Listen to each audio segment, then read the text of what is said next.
on track. For the past weeks, naririnig niyo po ang mga dinidiscuss ng ating mga pastors, ng ating po mga kapwa uh, fellow associate pastors at saka yung mga connected churches po ng mga pastor that we are discussing and we are preaching and teaching about restoration. No? Now the question is, what is to be done? Mga kapatid, we have heard, no? We have heard so much of restoration. And at this very moment, mga kapatid, I want you, I'm praying to the Lord, no? Na angkinin niyo po yung restoration na gustong ibigay sa atin ng Panginoon. Amen? Sabihin nyo nga po sa ating comment box, mga kapatid. Sabay-sabay nating i-declare dyan sa ating comment box. By the grace of God, no? Ito po ang ating i-declare. I am restored. Ulitin ko po. I-declare po natin sa ating comment box. I am restored. Hallelujah. Amen? So mga kapatid, sa tanghaling ito, sa hapong ito, no? Tayo po'y sabay-sabay, ano po, na mag-aral, no, ng kanyang salita. Amen. Sino po ba ang ating mga babatiin pa? Ha? O yan, atin, no? Yung pong mga nandyan sa ating Facebook Live, no po, pwede nyo na pong i-ready ang inyong mga ballpen, papel, at saka ang inyong mga Bible. Amen? So mag-aaral tayo ngayon at let's all enjoy, no, this afternoon dahil ang pag-uusapan natin ngayon ay para sa bawat isa sa atin, no? Ano ba yung ultimate, no, yung plano ng Panginoon sa atin? Sabi nga, ayaw ng Panginoon na isa man sa atin ay mapahamak eh. Ang gusto ng Panginoon talaga sa atin, ma-restore tayo sa ating pananampalataya. Praise God. Amen? At ang ating ating verse ay Philippians, no? Samahan niyo po ako sa Philippians 3, ano po? Verse 12 to 16. Hallelujah. By the way, bago po tayo dumiretso dyan, ano po? Gaano ba kahalaga yung restoration? Okay? Pag sinabi natin restore, yung word na meaning ibinabalik ka. No? You are being brought back dun sa original na kung sino ka. Sa mga nakakapakinig po, sa mga first time pong nakapakinig na po ng teaching na ito, when we say restoration, amen? When we say restoration, it means na hindi ka i-judge o hindi ka titingnan ng iyong Diyos based dun sa kung ano ka ngayon. Dahil alam ng Panginoon, tayo po'y lahat may kahinaan. Alam ng Panginoon tayong lahat ay nagkakamali. Amen? Mga kapatid, ang kailangan lang natin gawin, maunawaan natin na kailangan natin ng pagbabago. At ang pinakamabisang paraan upang tayo ay magbago ay tanggapin natin muna. Amen? Tanggapin natin that we have to change. Hanggat sinasabi natin sa ating sarili na walang problema sa akin. Hanggat sinasabi natin sa ating sarili, we're fine, I'm okay. Hanggat sinasabi natin sa ating sarili, I don't need anybody to talk, no, sa aking sarili. I am fine. Alam niyo mga kapatid, maliwanag ang sinasabi sa ating kasulatan na yun daw pong mga tao na patuloy mong pinagsasabihan pero ayaw makinig. Na po, sabi sa Proverbs yun Proverbs 29, no? 29 verse 1. Na po, isulit nyo lang po muna. Bigla ko lang po kasing naalala. Yeah, Proverbs 29 verse 1. Na po, ang sabi po dyan, pag daw po paulit-ulit ka ng pinapaalalahanan at ikaw ay hindi ka na natutong makinig, tumigas na ang iyong leeg, ayaw mo nang lumingon doon sa nagsasalita sa iyo, you will experience sudden destruction without remedy. Ang pangarap ng Panginoon sa atin is to be restored. Maibalik tayo sa ating original design. Ano ba yung original design sa atin? For those na mga kaabangers na ngayon lang po nakapanood, alam niyo po ang original design sa atin ng Panginoon. Tayo ay kawangis ng ating Panginoon. Sabi po yan sa Genesis 1:26 and 27. Sabi, let us make a man according to our image and likeness. At ano yung authority na binigay sa atin after na ginawa tayo kawangis ng ating Panginoon? Ang sabi, basahin niyo po Genesis 1:26, 27. No? Kung medyo mabilis po, isulat niyo lang po muna, mamaya basahin niyo po. Opo. Sabi po sa Genesis 1:26, 27, and let them have dominion. Yan ang original design sa tao ng Panginoon. Pero bakit may mga tao, mga kapatid, na palaging ang iniisip nila wala silang kakayanan? Palaging ang iniisip nila, you know, ipinanganak akong ganito, mamamatay akong ganito. Ang mga ninuno ko, magsasaka ako, magsasaka. Mga kapatid, sasabihin ko po sa inyo, walang masama sa pagiging magsasaka. Amen? Yung pong sumasang-ayon sa sinasabi, mag-thumbs up lang po kayo dyan. A nation cannot be sustained. Tandaan niyo po ito. A nation cannot be sustained without agriculture. Walang, wala ring bansang umunlad na iniwan ang agrikultura. The same with people. Sa spiritual na bagay, mga kapatid, the Word of God is the basic need of man. The Word of God is the basic need of man. No po? Sabi ng Biblia, aanhin mo kung makuha mo ang buong mundo. If you gain the whole world, then man loses his soul. Kaya may word, mga kapatid, na salvation, may word na restoration. Dahil ayaw ng ating Panginoon na isa man sa atin ay mapahamak. God wants us to be restored. God wants us to be back on track. Amen? Sige po, samahan niyo po ako sa Philippians na po. Philippians 3 verse 12 na po. 12 to 16. Sige po, baybayin lang po natin itong ating verse na ito. Na po, para mabasa natin. Na po, ali ha. Sa Tagalog ko po babasahin, kapatid. Ano po? Basahin ko lang po muna sa Tagalog. Ano po? Sabi po sa Philippians, na po. Sabi po sa Philippians verse 3, sorry, chapter 5, sorry, chapter 3 verse 12, na po. Babasahin ko po ha. Tandaan nyo, ating topic ay back on track, no?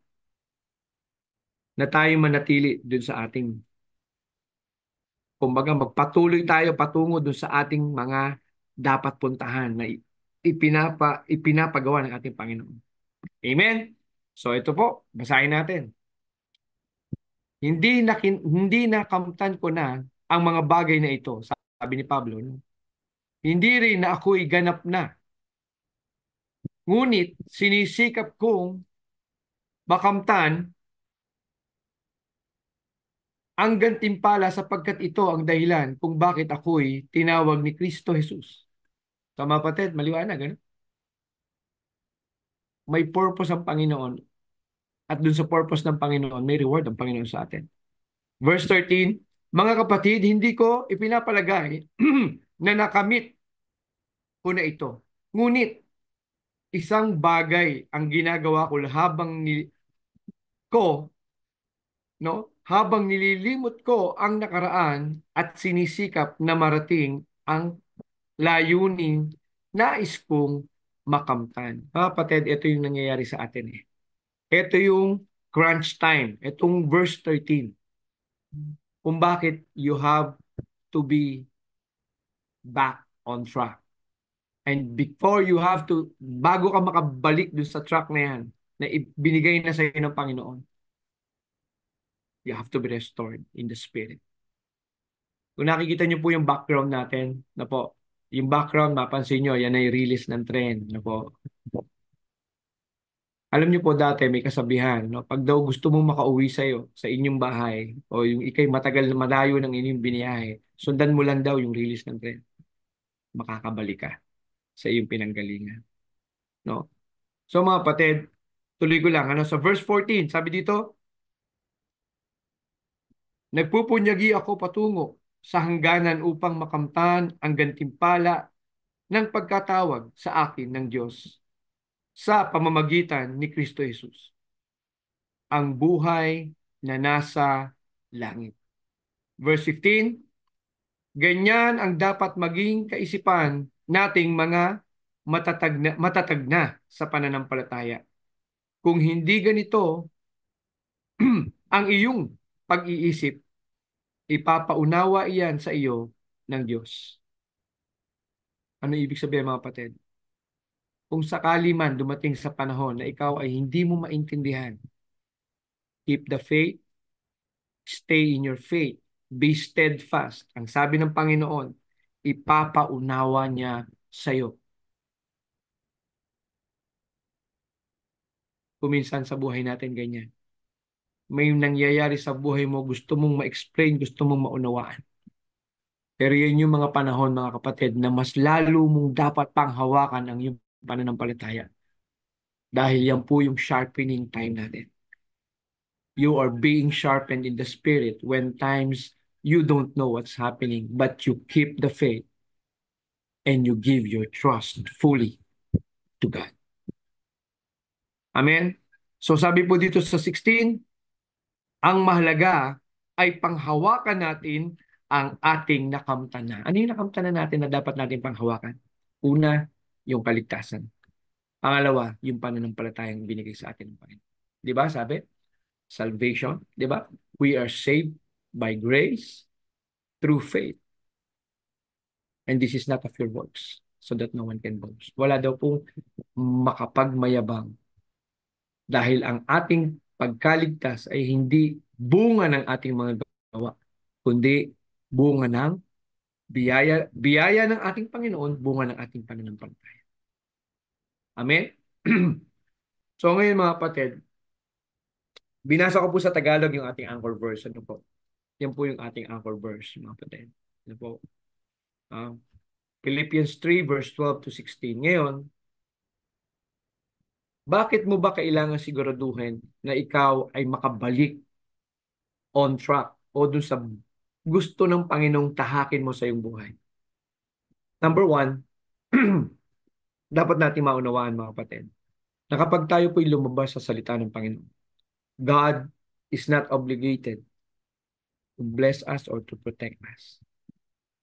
Nagiging limitado mga kapatid dahil may consequences ang ating paglabag. For example,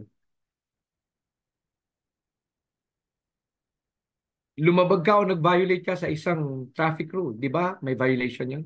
Anong consequence? Magbabayad ka kasi may violation ka, may ticket ka. Tama po ba? Ganon din po sa buhay natin mga kapatid, sa spiritual na buhay. Maaaring hindi mo kagad maranasan, hindi mo kagad maunawaan, hindi mo rin kagad maramdaman. Pero ito pong sasabihin ko po sa inyo, siguradong meron yan. Siguradong may consequences. Hallelujah. Praise God. Amen. So mga kapatid, no po, so mag-comment lang po tayo, no po.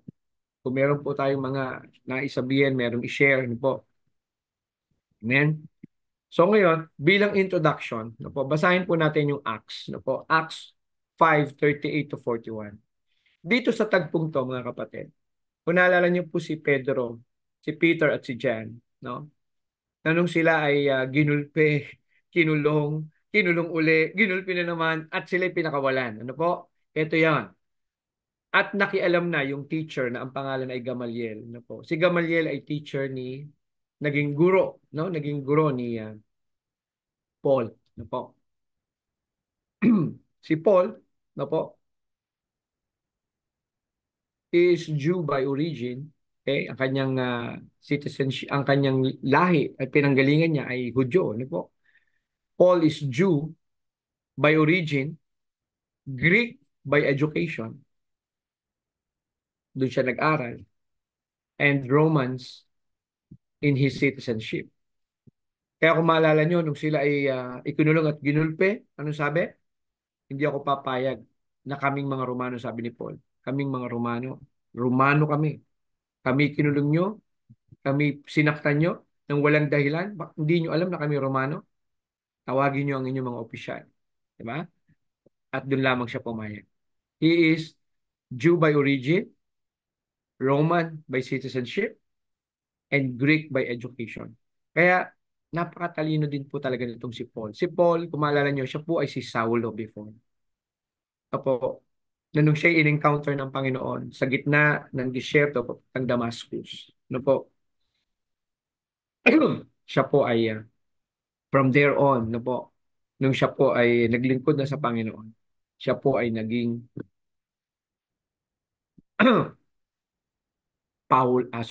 Paul, no? Paulo tuloy. Paul. Amen? Praise the Lord. Amen. Ngayon, mga kapatid, ito pong babasahin natin. No po, samahan niyo po ako sa Acts, no? Dali lang po, ah. Okay. Sabi ni Gamaliel dito, no? And now I say unto you, sabi ni Gamaliel, pinagbabawalan niya yung mga tao. Refrain from this man. Sino yung men na yun? Si Peter at si John. And let them alone. Hayaan niyo yan. Bakit? Anong sabi? For if this counsel or this work of be of men, kung yun daw pong ginagawa nila Peter at ni John, ay mula sa tao, it will come to naught. Matitigil yan, mawawala yan. No? Gusto ko ipakita sa inyo ito kasi meron pong sustainability pag ang ginagawa mo ay pinagagawa ng Diyos. Ulitin ko ha, there is sustainability, excuse me, there is sustainability pag ang ginagawa mo ay ang pinapagawa ng Diyos. Isusustain ka ng Panginoon. And you have to be very, very keen about it. You have to be very observant about it. Pag may ginagawa ka na paulit-ulit na lang ang pagkakamali, there is cycle of defeat. You have to really kneel down to the Lord and ask the Lord, Panginoon, ito ba talaga yung pinapagawa mo sa akin? Sabi dito sa 39, ngunit, no? But if it be of God, ye cannot overthrow it. Kung daw yung ginagawa ni Peter at ni John ay galing sa Panginoon, hindi nyo kaya yung i-overthrow. Lest haply ye be found even to fight against God. Pagdating sa 40, and to him they agreed. No? So, naniwala po itong mga tao na ito na gustong hulihin at muling ipakulong sila Peter at si John. At nung pinatawag daw ang mga apostles, sino yun? Si Peter sa si John. Tingnan niyo po okay na, di ba, ang usapan, wag pakialaman. Pero tingnan niyo po ang ginawa pa rin sa kanila. Pinatawag sila, called the apostles, ano sabi kasunod? And beaten them. Sinaktan pa rin sila. At sila'y unutusan na hindi na kayo pwede magsalita about Jesus, about resurrection of Jesus, about the saving grace of Jesus. Hindi na. And let them go. No? Sila'y pinalaya, sila'y pinaalis na. Pero tingnan niyo po, di ba may ganyan tayo sa buhay? Okay na eh. Pero may pahabol pa para. May pahabol pang banat. No? Huwag pakikialaman, sabi ni Gamaliel, pero ginulpi pa rin sila. They are being beaten. No? Pagdating sa 41, and they departed from the presence of the council, anong sabi? Rejoicing that they were counted worthy to suffer shame for His name. Okay, may mga makinig po tayo ha. Meron akong hihimayin. Kung mapapansin nyo, sila ay sinaktan, pinalo. Kumbaga sa in strike pa. Diba? Pero tingnan mo, nung sila ay umalis daw sa presence ng mga council, ng Sanhedrin, ano sabi? Rejoicing, sila ay nagpupuri. Rejoicing that they were counted worthy. Ha? May kahalagahan ng kanilang ginawa. Hindi, ito yung sinasabi na no labor in vain. Na kahit maghirap ka o sabihin natin mag-suffer ka, dahil alam mo ang pinaglilingkuran mo at ang pinaglilingkuran mo ay ang buhay na Diyos. Totoong tao, totoong Diyos. Walang iba ang ating Panginoong Jesucristo. Ano sabi? Worthy to suffer shame for His name. Sa tingin nyo, bakit po kaya? Ha? Pagdating sa verse 42, and daily, amen, in the temple and in every house, they ceased not to teach and preach Jesus Christ. Kaya nga mga kapatid, ha? May dahilan ba't ka ni-restore ng Panginoon? You are restored. So be back on track. Pagtasin mo, lakaran mo yung pinapalakaran sa iyo ng Panginoon. Be back on track. Huwag kang lumiko sa kanan, huwag kang lumiko sa kaliwa. Lakaran mo yung pinapagawa sa iyo ng Panginoon. And there, you will experience the grace of the Lord. You will understand His purpose in your life. Now, once you obey, once you walk the purpose of God given to you, God will give you the grace to understand your purpose. Ano sabi dito? You're worthy. You're worth. Ilalagay niya sa puso mo. Alam mo na ang iyong labor, ang iyong paghihirap ay hindi mababaliwala. Dahil ang pinaglilingkuran mong Diyos ay Diyos na totoo at buhay. Noon, ngayon, at magpakailanman. Kapatid, maybe a year ago, hindi mo alam kung saan ka papunta. Maybe a month ago, you are being rejected. Hindi mo na nakikita ang kahalagaan ng buhay mo. Or maybe, a day ago, gusto mo lang kitlin ng buhay mo. O ikaw man nakikinig ngayon, na punong-puno ng pagdududa at depression. God is not the author of confusion. And God does not given you the spirit of fear, but He gave you power, love, and sound mind. That's the essence of restoration. Give glory to the Lord. Magpuri ka na. Meron ka bang nararamdaman ngayon? Kaibigan, kapatid? Meron ka bang dala-dala na hindi mo maunawaan? This message is for you. Pakinggan po natin. Amen? Kuminsan, mga kapatid, ang isang problema, wala tayong tinitingnan sa harapan. We don't have vision. Ha? At yung vision na yan dapat yung nagbibigay sa atin ng direksyon. Yung vision na yan yung inilagay ng Panginoon sa'yo. Word from God that gives you direction. Ulitin ko po. It is a word coming from the Lord that gives you direction. Sabi nga po sa 'di ba, sa Proverbs, 'di ba? A civilization without a vision perish. Ganon din sa tao. Ang tao na walang vision, walang pangarap sa buhay, they perish. Pero huwag kayong mag-alala, mga kapatid. No po, sa hapong ito, buksan nyo lamang ang inyong mga puso. Pagod na kayo? Buksan nyo lang ang inyong puso. Natatakot kayo? Buksan nyo lang po ang inyong mga puso. Hindi nyo alam kung saan pupunta? Sit down. Buksan mo lang yung puso.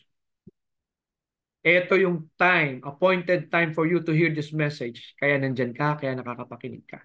At kung meron kayong kakilala na nangangailangan ng direksyon, hindi galing po sa inyong lingkod, kundi galing sa salita ng Panginoon. Ulitin ko po, ang direksyon po ay nanggagaling sa salita ng Panginoon. Kaya kanyang baguhin, kaya kanyang lilisin. Mga kapatid, sabi sa unang Juan 1, versikulo 9, kung ipapahayag mo ang iyong mga kasalanan at hihingi ka ng tawad, ako'y tapat, sabi ng Panginoon. Ako'y tapat na ikay patatawarin at lilinisin kita sa lahat ng iyong karumihan.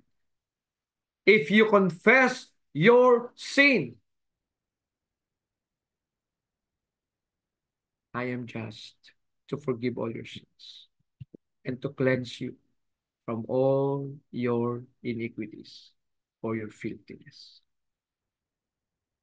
Vision is the ability to see your purpose, your dreams, your desire, and your tomorrow. Ano ba ang tumatabing sa mata natin? Bakit natin kailangan, sinasabi natin, Lord, open the eyes of my understanding. Open the heart. Bakit? Kasi dinidilimnan tayo. Ang kalaban, tandaan niyo pa mga kapatid, wala siyang gagawin kundi lituhin ka lang. But if you are deeply founded, yung iyong pundasyon sa salita ng Panginoon ay malalim, Katulad ng isang punong malaki na at malalim na ang ugat, hindi siya kayang pabarahin basta-basta ng kahit anumang bagyo. Meron po ba kayong kaibigan? Meron ba kayong kapatid, kakilala, kamag-anak, kaopisina na nanghihina sa panahon na ito, mga kapatid? You can be a blessing and take this chance. Take this chance to be a blessing to them. No more double thinking. No more inhibition. Share this segment. Share this segment. Huwag po nating sarilinin ang kalakasang nais ibigay ng Panginoon dahil ang Panginoon, limitless ang kalakasan niya. Hindi po siya mauubusan. The more we share His Word, lalo pong lumalakas ang kanyang salita. Amen? Hallelujah. So mga kapatid, ito po yung mga pag, pag-aaralan natin sa hapong to. No? Back on track.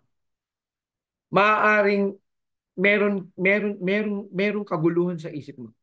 Maaaring meron kang ibang naiisip na gawin, tapos iba ang nangyayari sa buhay mo. Tama ba? Maraming ganyan eh. Gusto kang gawin, may pinaplano ka, pero bakit, Pastor, ba't iba yung nangyayari sa buhay ko? That's the time you need to be silent and pray. Ulitin ko mga kapatid, kasi ito yung crunch time eh. Amen? Pag meron kang gustong gawin at ang nangyayari kakaiba, may sitwasyong iba, you have to keep quiet, keep silent, lumuhod ka sa Panginoon, pray, ask for guidance.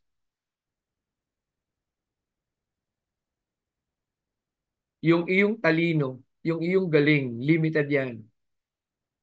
Seek first the kingdom. Unahin mong makarinig. Isik mo muna ang salita ng Panginoon. Sabi sa Romans 10:17, di ba? Sabi, faith cometh by hearing, and hearing with the word of God. Marami sa atin habang nalilito, lalong nagkukumawag, lalong nagpupumiglas. Alam niyo po sa mga rescuer, no? Especially sa water, sa dagat o sa tubig. Ang rescuer, hindi ka lalapitan yan hanggat nagkukumawag ka pa. Kasi pareho lang kayong madidisgrasya. Lalo kung mas malaki yung iyong ililigtas. Anong gagawin ng rescuer? Aantayin kang mapagod. Mga kaabangers, mga ka-DLS, pagod ka na ba? Kasi kung pagod ka na, ready ka na eh. Kung pagod ka na, kung kailan ka na pagod, pwede ka nang i-redirect ng Panginoon. Before ma-redirect ng Panginoon, there is renewing of the mind. There is, no? There is restoration na gagawin sa iyo. And restoration will not come until such time your heart is ready. Wala pong na-restore na ang puso'y hindi handa.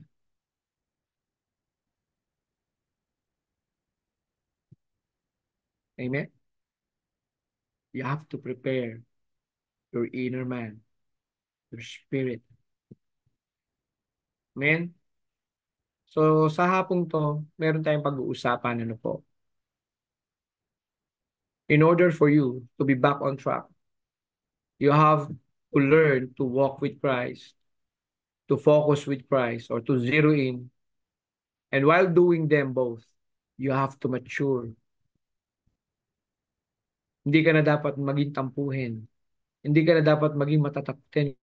Konting kibot na tatakot ka. And you have to learn to submit, to pledge total submission for God in order for God to sanctify you. Naranasan nyo na ba yung nasa pool po kayo o nasa dagat, nasa pool, nasa tubig, na you just want to float. Alam mo yun? Yung lumulutang lang kayo sa tubig o gusto mo lang magpalubog sa tubig na wala kang ginagawa. You just getting relaxed out of it. Yun po yun eh. Yun po yung proseso ng sanctification na wala kang gagawin kundi hayaan mo ang Panginoong iproseso ka. Now, pag-usapan po natin yan later. Ano po?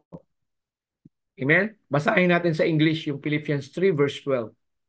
Amen po ba? Kapatid, basahin natin. Po. Sabi po sa Philippians 3 verse 12, na po, dali lang po ha.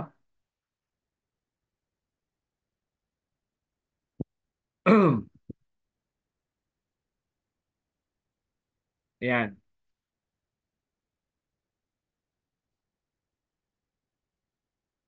Okay. Sabi sa Philippians 2 verse 12, okay,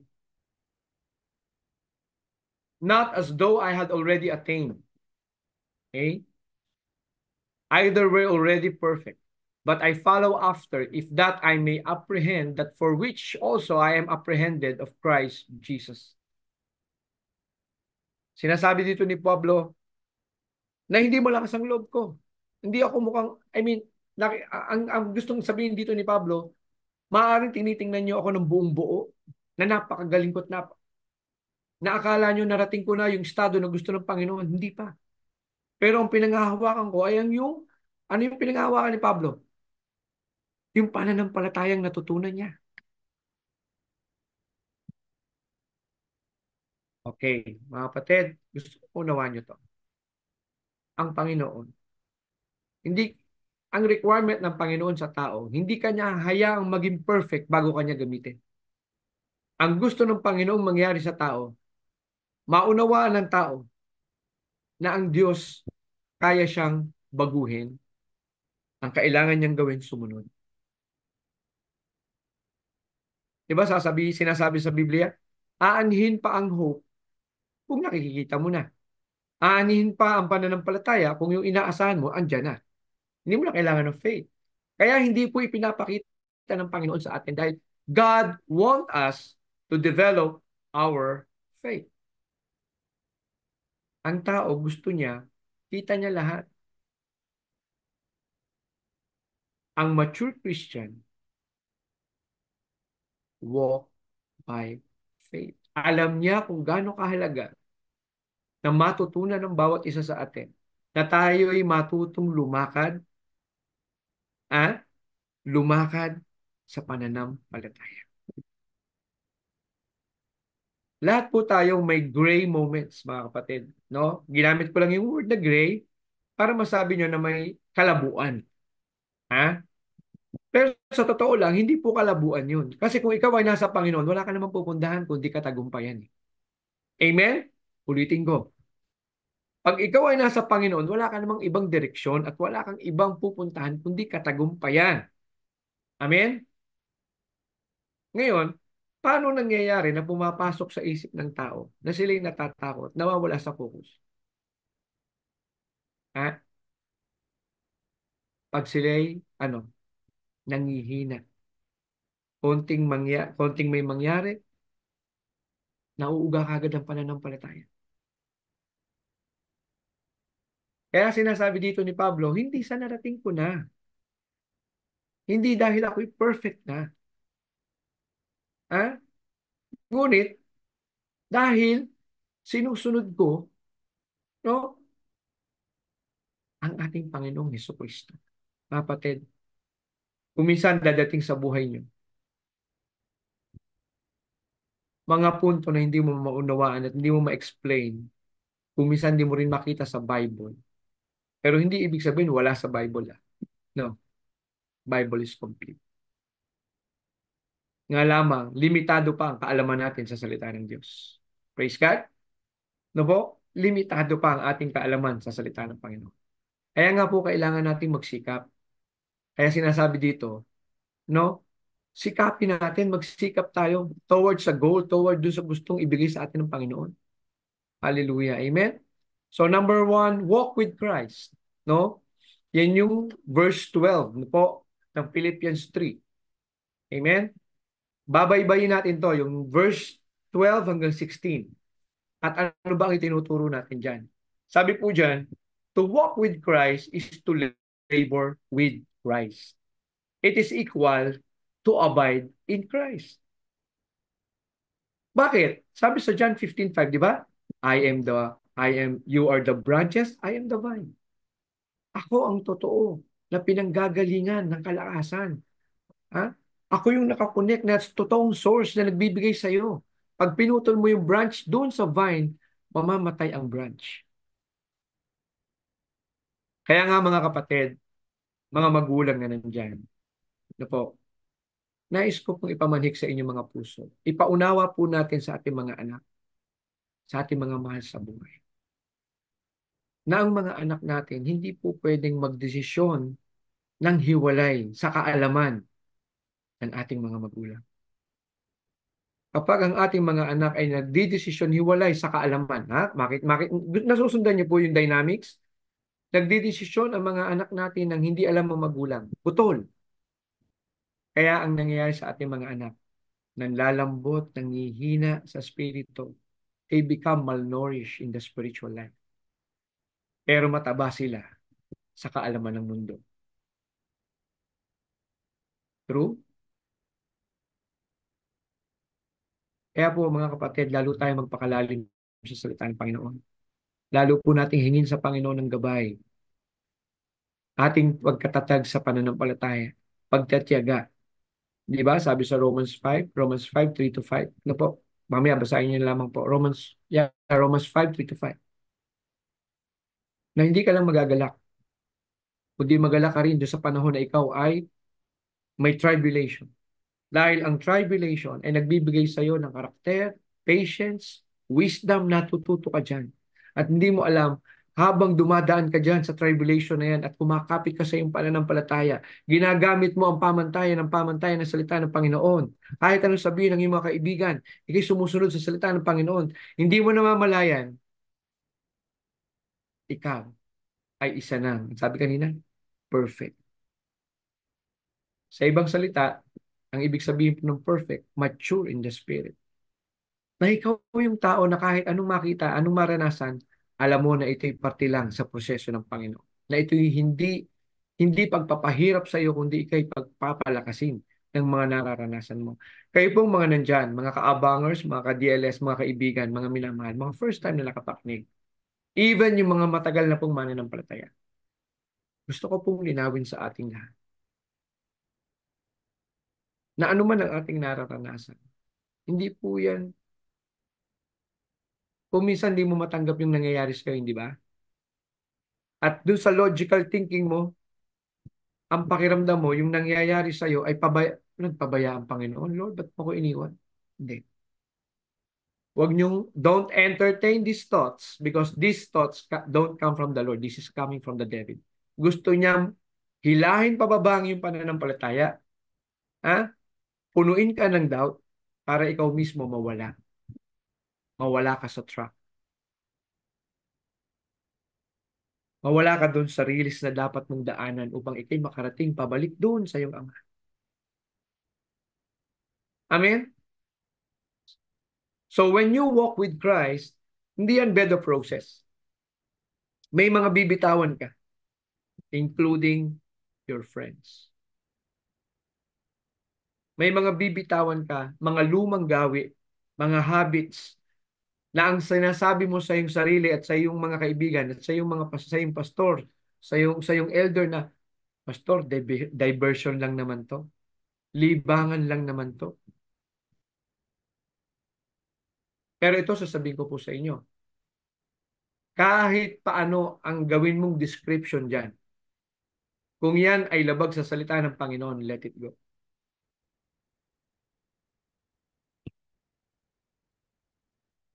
Little gambling, big gambling, still gambling. White sin, black sin, yellow sin, it's still a sin. Pareho pa rin yan.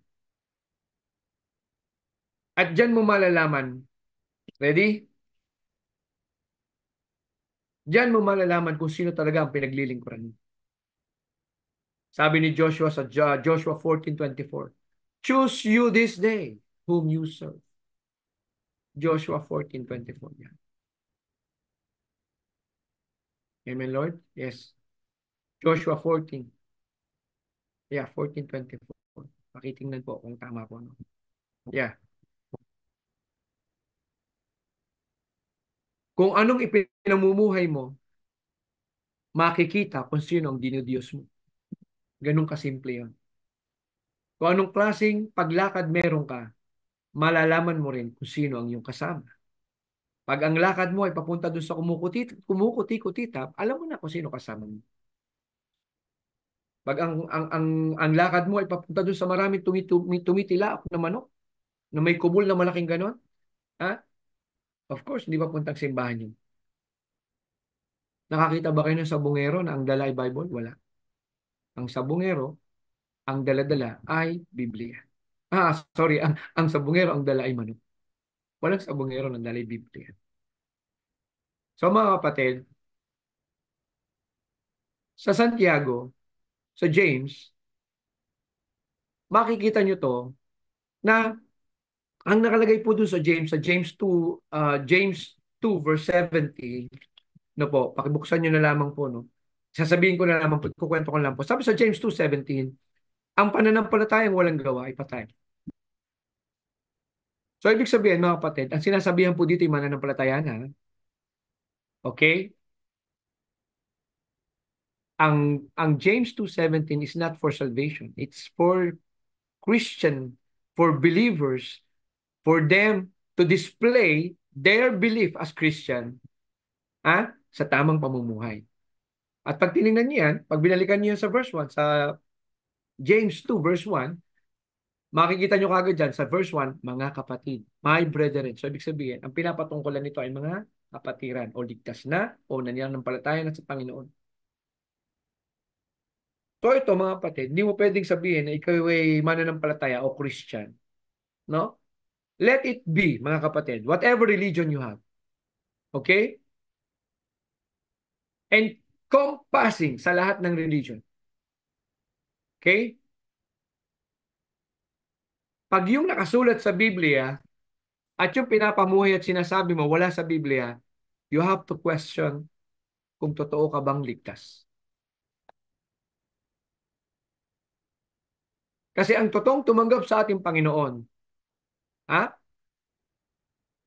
ay siya lamang talaga ang makakalakad kasama ang ating Panginoong Hesukristo. Siya lang ang pwedeng walk with Christ. Kaya magtataka ka minsan, Pastor, bakit ganun? Parang ang layo ng buhay ko dun sa sinasabi po ng Bible. Tinanggap ko naman si Jesus Christ. You have to ask yourself. Saka kumukuha ng lakas. Ha? Saan mo ginugugol ang yung panahon? Balikan mo yung John 15:5. Doon ka ba sa true source o sa artificial source? Doon sa limited source, sa finite source. Sino yung finite source? Sa tao. Pag ikaw ay nakahilig lang sa tao o nakadepende lang sa tao, sabi ng Biblia, mapapahiya ka na. You will be ashamed. You will be put to shame kung sino yung nagtitiwala sa mga tao. I mean, ang context nito mga kapatid ay dun sa paano kung magkaiba ang sinasabi. Saan ka magtitiwala? Sa sinasabi ng tao o sa sinasabi ng Biblia o ng ating Panginoon? Kasi kung anong pinaniniwalaan mo, yun ang lalakaran mo. Amen? Kaya faith, kung anong faith mo, yun ang works mo. Isineset ng Panginoon that faith without work is dead. Kasi kung ang iyong sinasabi na ikay mananampalataya, ano yun? Ako'y mananampalataya ni Jesucristo. Ako'y tumanggap kay Jesucristo. Ako'y lumalakad according sa sinasabi ni Jesus Christ, according to the word of the Lord. Pero hindi makita sa sinasabi ng Biblia yung pamumuhay mo. You have to go back. At alam ko, mayroon kang babakahin, kapatid. Ikaw ba yan? Ikaw ba yung nakakapakinig ngayon? You have to work out to your pride. Kailangan mong balikan na upang ikaw ay totoong makahingi ng tawad, no? Sabi, if you confess your sin at tanggap mo at yung Panginoong Jesucristo, you need humility. You need humbleness. Hindi ka pwede, talaga mga kapatid, hindi ka makakatagal sa presensya ng ating Panginoon. Kaya marami pong tao Ang hindi makatagal, pag nasa loob ng church, hindi makatagal. Bakit? Yung sinasabi sa pulpit, parang tinatrobe sila. Para silang sinisilaban. Why? Because deep inside in their spirit, they are being corrected. Itinatama, iwinawasto, ina-align. Ha? Ibinaback on track ang iyong pag-iisip at ang iyong puso. Pero pag ikay pumalag at hindi ka pumayag na ikaw iayos, kaya hindi ka tumatagal sa loob. Hindi ka rin tumatagal pag ikay pinagsasabihan. Hindi ka rin tumatagal pag ikaw ay tinatama. Pakiramdam mo sinisikil ang iyong karapatan. Oh, hallelujah. Lord, give us the humbleness. Give us the humbleness. Lahat naman tayo may kahinaan eh. Wala namang tao na walang kahinaan, mga kapatid, mga minamahal, mga ngayon lang po nakarinig. Lahat po tayo may kahinaan. Pero ito tandaan niyo, ang ating Diyos, kung aaminin mo ang iyong kahinaan, handa kanyang patawarin at linisin. Sabi ng kanyang salita, 1 John 1:9. Bakit ko pinapaulit-ulit? Kasi hindi ka makakalakad kasama ni Kristo hanggat hindi mo na itatama ang iyong puso. Mga kapatid, hindi mo pwedeng tanggapin ang ating Panginoon sa isip lang. Pastor, matagal ko na pong kilala si Jesus. Matagal ko na po, yes. Pero isa lang po ang pamantayan, mga kapatid. Tandaan niyo po ito. Kahit sabihin niyo, tinanggap niyo na si Yesu Kristo, kilala niyo si Yesu Kristo, isa lang. Anong klaseng buhay meron ka? Hindi na natin kailangan pagtalunan, hindi na natin kailangan i-verify yan. Ikaw mismo sa sarili mo, kaya mong i-verify yan if you're honest enough. Kung totoo bang ikaw ay lumalakad kasama ang ating Panginoong Jesucristo. Ikaw ba talaga ay nag-a-abide? Amen? Sabi dito, practicality of spirituality of Christ. No, nauna pala yung sinasabi ko. Ito pala yung pasunod. Faith without work is dead, no? Na-explain ko na. Ah? Amen? Yung practicality, yung pagiging practical, dapat kasi napapractice mo yung sinasabi mong espiritualidad mo. Kung sinasabi mo na ikaw ay servant of God, kung ikaw sinasabi mo ikaw ay lingkod ng Panginoon, dapat nakikita sa ating pamumuhay na ikaw ay servant of God. Meron bang servant of God na konting masabihan lang, umaalis na sa church? Ay di siguro, lalo na po kung nararanasan nyo, yung naranasan natin sa introduction, diba? Sa introduction, ano yung introduction kanina? Yung buhay ni Peter at ni John. But they pursue. They pursue their faith. They hold on to their faith. They steadfast to their faith. Kahit ikulong, di ba? Kahit ilang beses na silang gulpihin. Amen? And tandaan niyo po ito mga kapatid. Once na natutunan yung tindigan ang inyong pananampalataya, once na natutunan yung tindigan ang salita ng Panginoon, God will send people to protect you. God will send people to protect you. God will send you people to give favor unto you. God will heal you. God will give you strength. Mga kapatid, yan po yung praktikalidad ng ating espiritualidad. Na may mga bagay kang mahirap paniwalaan, but you hold on to your faith. Lord, di ko man po naiintindihan. Susunod po ako sa iyo.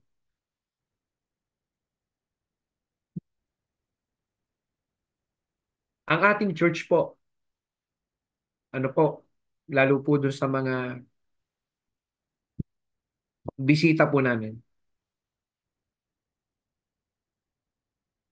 Kung meron man po akong i-example, wala na pong iba yung amin pong mga pastor na na-send off ngayon sa labas and they're building churches. And they are being blessed because they obey God. Obedience is better than sacrifice. And without obedience, it is impossible. Without faith, it is impossible to please God. Amen? Hindi ko na po sasabihin ng mga pangalan. Kilala po natin yan. Kilala po natin sila. From Iligan to Naik to Lipa. Akala nyo ba hindi rin nagtatanong ang ating mga pastor ngayon? Tao pa rin po kami. But it is better. Are you listening? Ito yung natutunan ko sa kanila. In times of fear, in times na hindi ka makapag-desisyon, in times na parang nalilito ka, cling to the word. Sundin mo ang salita. Not otherwise. Mas bigyan mo ng pabor o partiality. Ha? Ano na to ha? Kumbaga doon ka na umaayon. Pag sinabi natin partiality, may kinakampihan ka. Kampihan mo yung salita ng Panginoon. Kampihan mo yung pinapagawa ng Panginoon.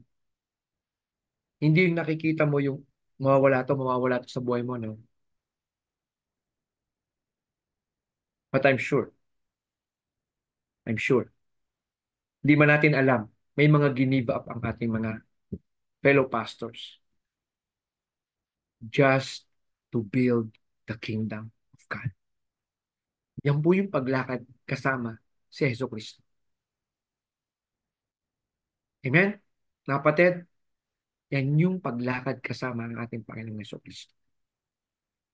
Kailangan ang ating espiritualidad na hinahayag ay magkaroon ng praktikalidad sa ating buhay. Makita talaga sa ating buhay. Because faith without works is dead. In essence, we abide in His Word. Ang tanong, how? Pastor, how will I know? Anong indicator na talagang ako po ay sumusunod sa salita ng Panginoon? Ready? 1 Corinthians 15:31. We have to die to self daily. Araw-araw po magdidesisyon ka. Dahil araw-araw, meron ding ipapakita sa iyo ang mundo na pwedeng baguhin ang iyong pag-iisip. Pero ang sabi ng Panginoon, no? Ang sabi ng Panginoon sa 1 Corinthians, matuto kang mamatay sa iyong sarili. And alam niyo po mga kapatid, how rewarding it is when you reach this stage na kung saan mas masaya ka nang gawin yung gustong ipagawa ng Diyos kaysa dun sa mga bagay na gusto mong gawin ng araw. Na yung resources mo, mas gusto mong gastusin sa gawain ng Panginoon kaysa bumili ng mga mamahaling mga bagay para sa iyo lang. Mga kapatid, mga kaabangers, mga nakikinig. Na po. Of course, kung conviction nyo naman po at talagang nandun pa po kayo, pero kung halimbawa po kayo yung inyong buhay ay ikaw mismo, you submitted and you convicted ka talaga na, Lord, gamitin mo ako. When we say ako, kasama lahat yon. Amen po ba? Kasama lahat yon, mga kapatid.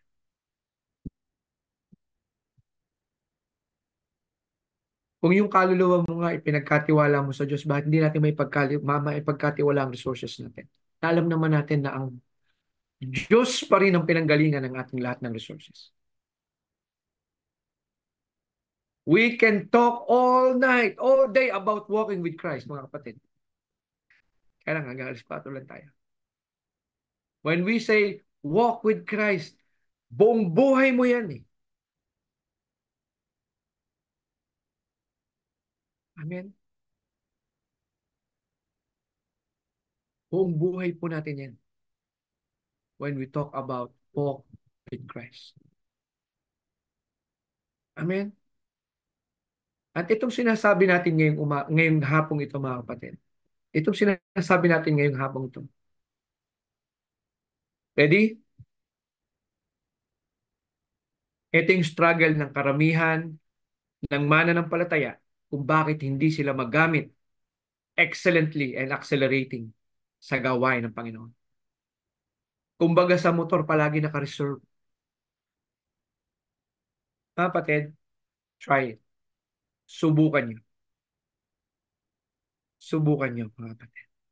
At yung pong mga nakakapakinig, mga kaibigan, mga na-invite, ang context po ng sinasabi ko is that pag naunawaan mo kasi na ang lahat ng sayo ay yan ay biyaya ng Panginoon, hindi po mahirap sumunod. Pastor, meron po ba? Is it said in the Bible? Yes. Sulat niyo po, Deuteronomy 8:18. No po? Palagi po itong binabanggit ng mahal na pastor natin. And I believe kaya niya palaging binabanggit ito, siya mismo at ang kanyang pamilya, si Pastor Dong and Pastor May, they practice this. Alam nila na ang kanilang mga tinatanggap na biyaya galing sa Diyos. Kaya alam niyo po, pag tinignan niyo po yung family nila, no, excuse me for the word, ano po, not to degrade my senior pastor. Siya po yung PWD, Pilay, May Kuba.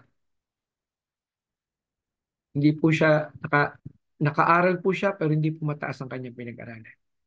Dati po siyang manlilimos sa Luneta. Now, explain to me, saan nanggagaling yung resources? Saan nanggagaling yung favor? Saan nanggagaling yung mga favor na nanggagaling dito at sa ibang bansa? Kung wala silang mga nabuong buhay na nakita yung biyaya at grasya ng Panginoon sa kanilang mga buhay. Alam niyo po mga kapatid, i-duplicate lang po natin. Magbuo lang din po tayo ng buhay. Sabi ng Panginoon, if you build my house, edi nakikinig po tayong lahat, if you build my house, I will build your house.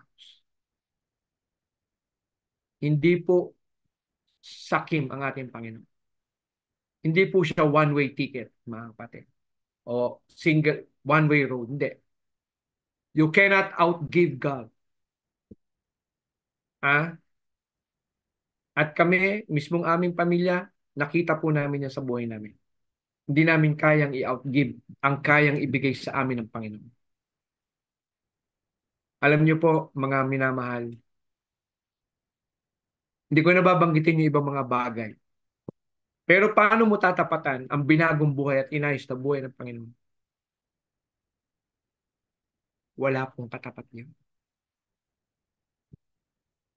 Ganon din naman ang ating pagtingin sa ating mga magulang. Ha? Kahit anong galing natin at yaman natin, tayong mga anak, mas malaki man, mas malataas man ang ating napag-aralan, mas malaki man ang sahod natin kaysa sa magulang natin nung sila'y nagtatrabaho, tandaan nyo mga kapatid, hindi lisensya yan para bastusin natin mga magulang.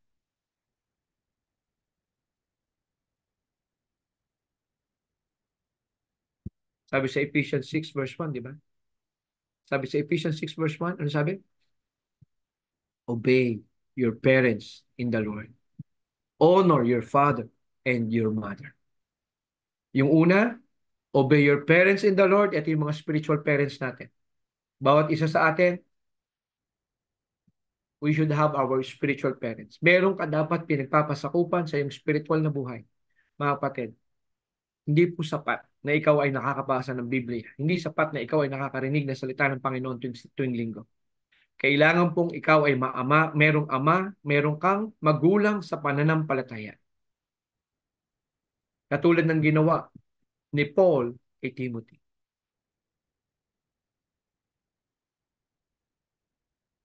In order for these people, in order for this believer to walk with Christ, may guide, may maggagabay, may magtuturo.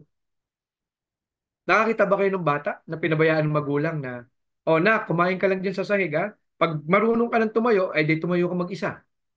Nakakita ba kayong magulang na gano'n? Na ang magulang hinahayaang mag-aral tumayo ang isang bata? Hindi. Di ba ginagabayan? Pag naglalakad, ginagabayan pa rin. Amen?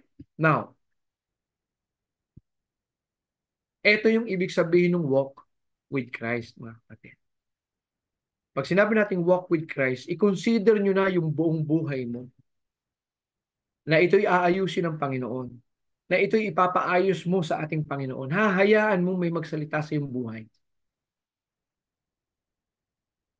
At mararamdaman mo, mga kapatid, mararamdaman niyo po na mas magaan ang sumunod kaysa palaging umaangal at nagrereklamo. Gusto mong pasimplihin ang iyong buhay Kristiyano? Ha? Para dun po sa iba nating mga kaibigan, gusto niyo pong sumimple ang inyong buhay? Sala. Got to find a spiritual parents na siya'y pagpapasakupan upang ikay magabayan sa iyong buhay spiritual. Kaya po nahihirapan ng marami sa atin. Ang gusto lang po, sila'y makakarinig lang every time may preaching. Pero walang nabubuong relasyon sa kanilang mga spiritual na mga magulang. Amen? Maliwanag po yan eh. Jeremiah 3:15.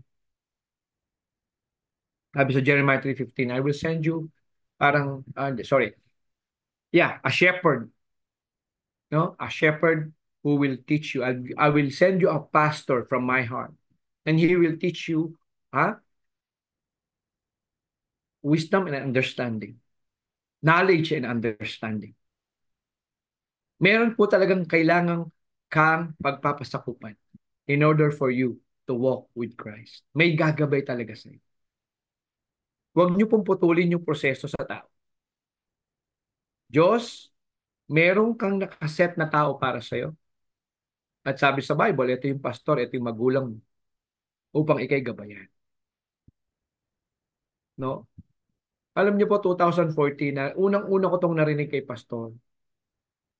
Sabi ni pastor, pag daw po ang tao, sinasabi niya, ako at ang Diyos lang. Sabi niya, ba't hindi ka pa lumutang?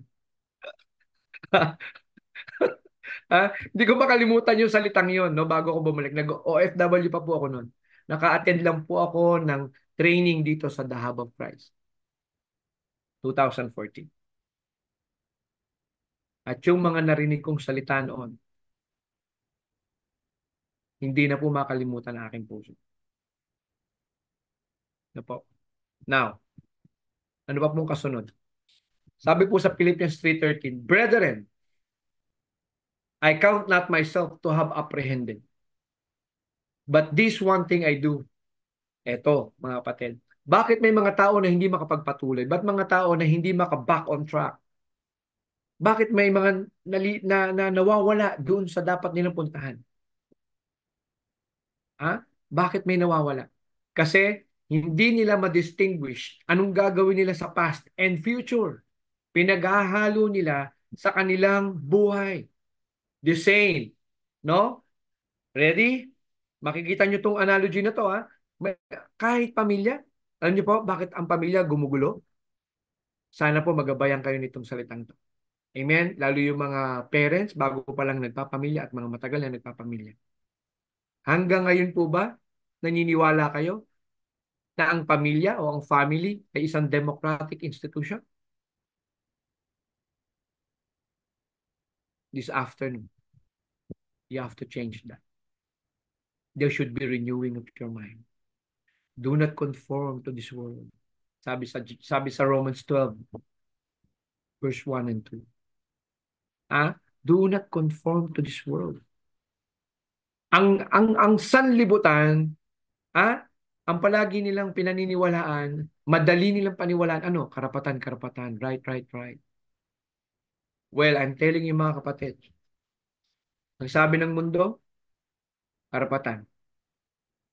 Nandun sa karapatan ang kalayaan. Ang sabi ng Biblia ko, family is not a democratic institution. Pag tiningnan niyo po paano nag-umpisa ang pamilya, sino ang gumawa ng pamilya? Ang Diyos.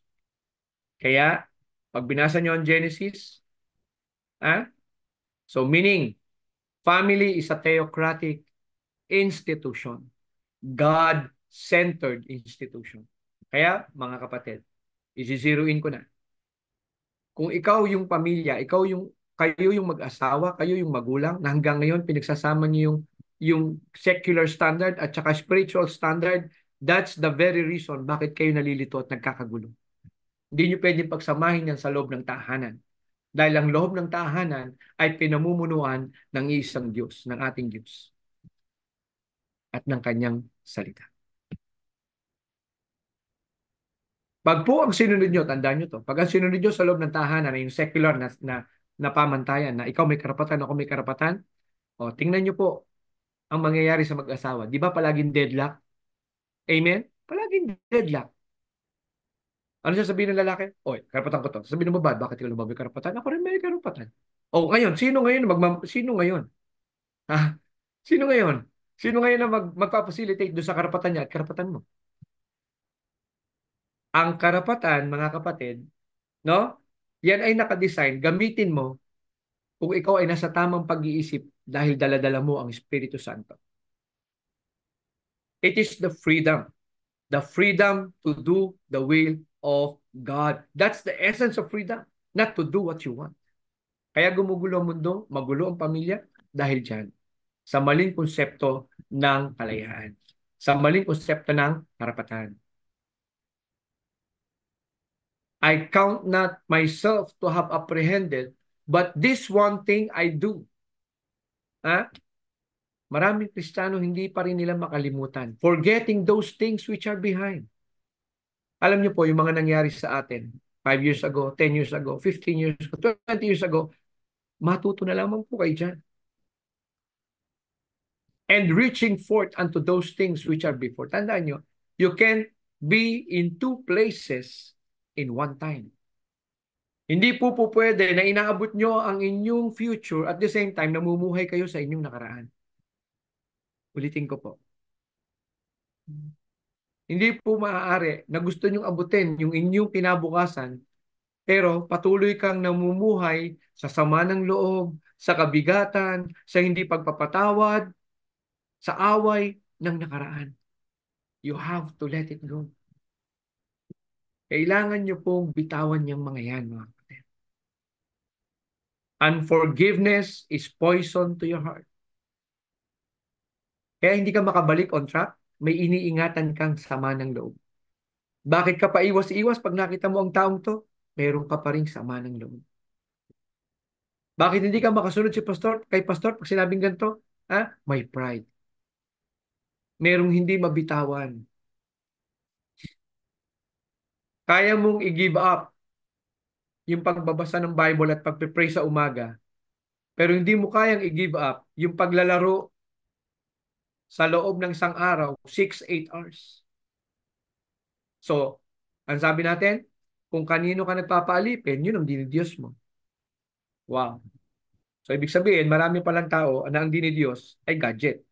Marami palang tao na ang dinidiyos, TV. Marami palang tao na ang dinidiyos, pera.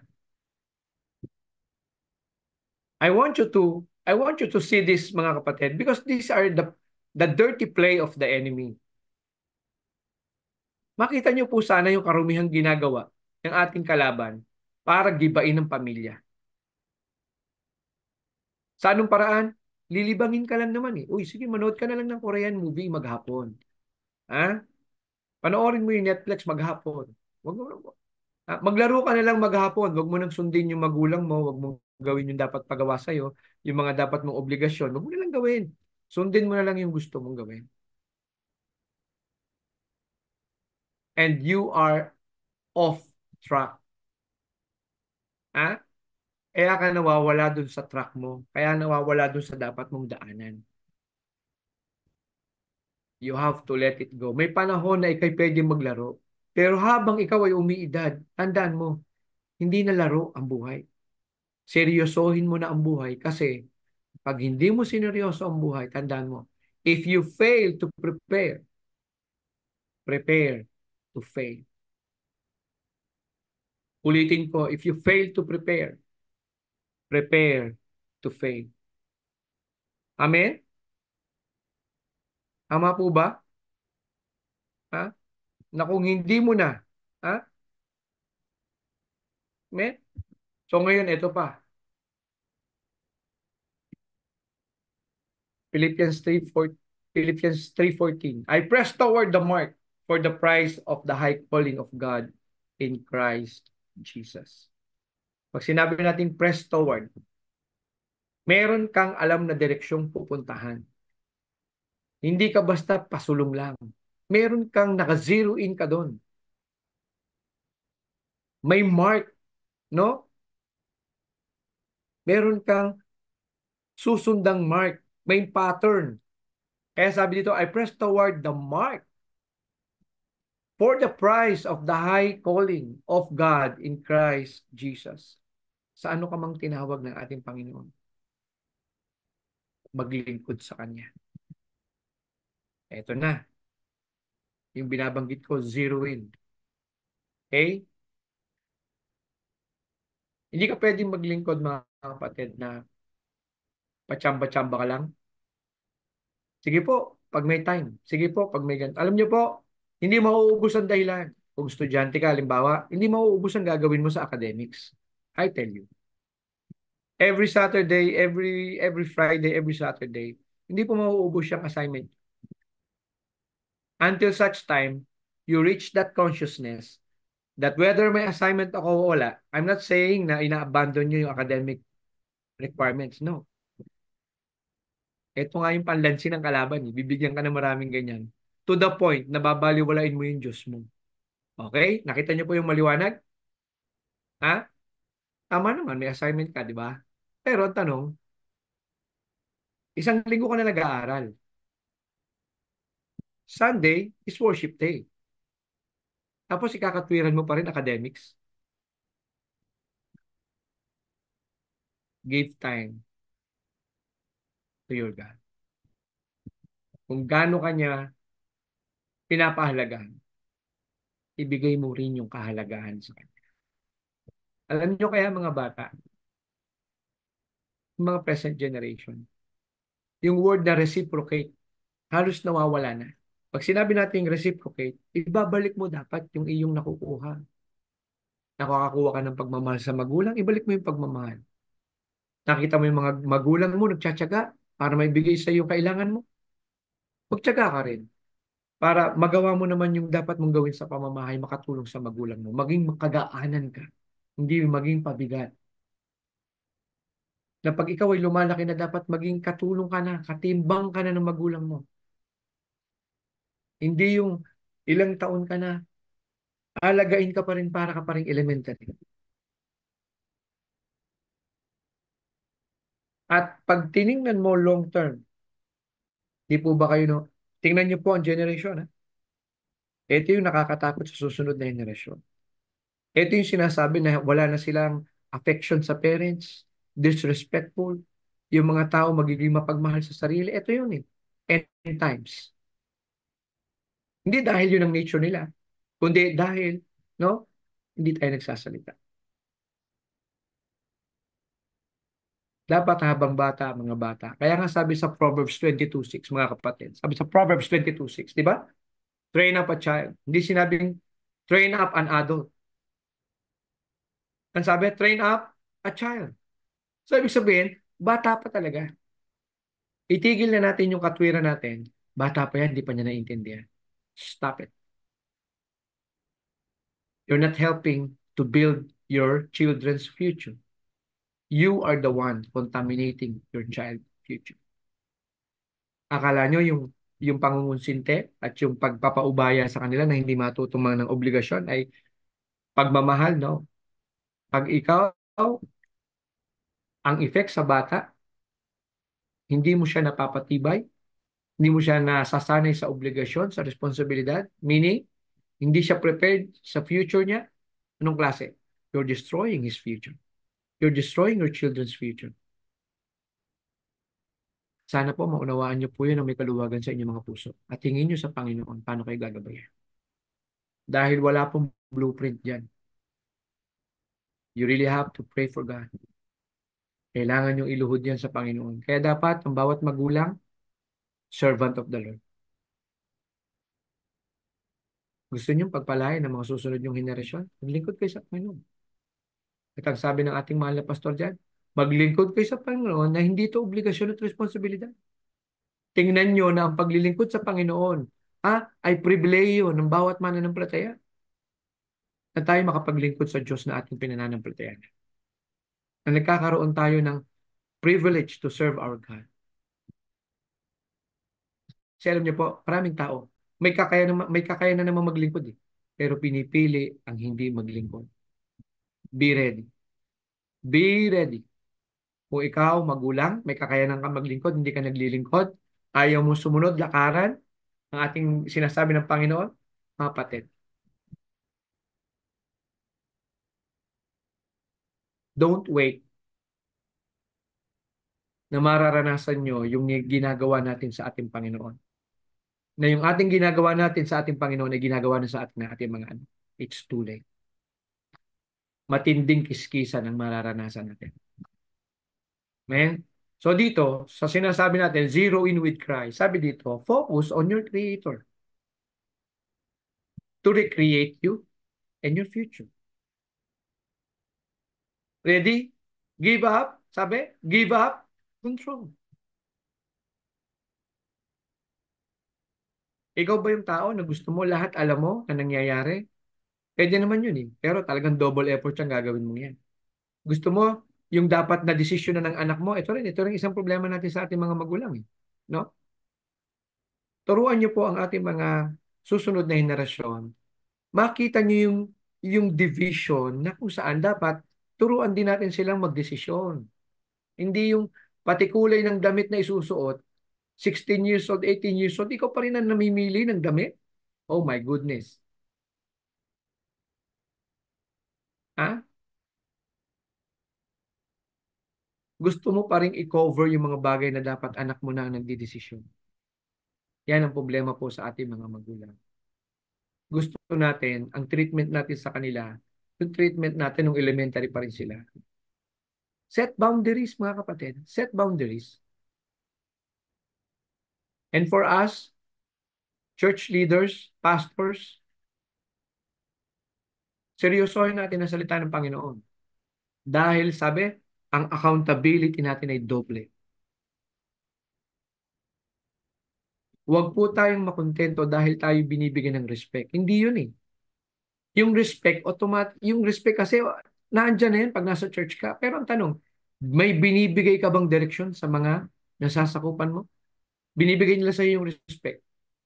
Pero yung pananagutan mo ba sa Panginoon bilang leader, bilang pastor, ginagawa mo? Zero in with Christ. Focus on your Creator to recreate you and your future. When you want to give up control, doon papasok yung wisdom ng Holy Spirit sa iyo. Doon mo makikita yung mga gustong ipagawa sa iyo ng Holy Spirit. Pero hanggat punong-puno ka ng idea, kahit sabihin nating maganda yan, pero walang pagpisan o walang pagsama ng banal na spirito, I'm sorry. It's a man-made winning moment and it perish. No po, ulitin ko. Pag ang ating ginagawa ay wala po at hindi kapisan ng banal na spirito, tandaan niyo po ito. Pwede kang magkaroon ng small wins, big wins, pero yung mga wins na yan will be temporary. Kasi may kakayanan ng tao, may isip ang tao, may capacity ang tao. Kaya ang tao, kahit hindi mo masyadong iniisip na ito ba gusto ng Panginoon, ito ba gusto ng Panginoon, pwede talaga magkaroon ng temporary success. Pwede yun. Amen? Ang tanong, masusustain ba?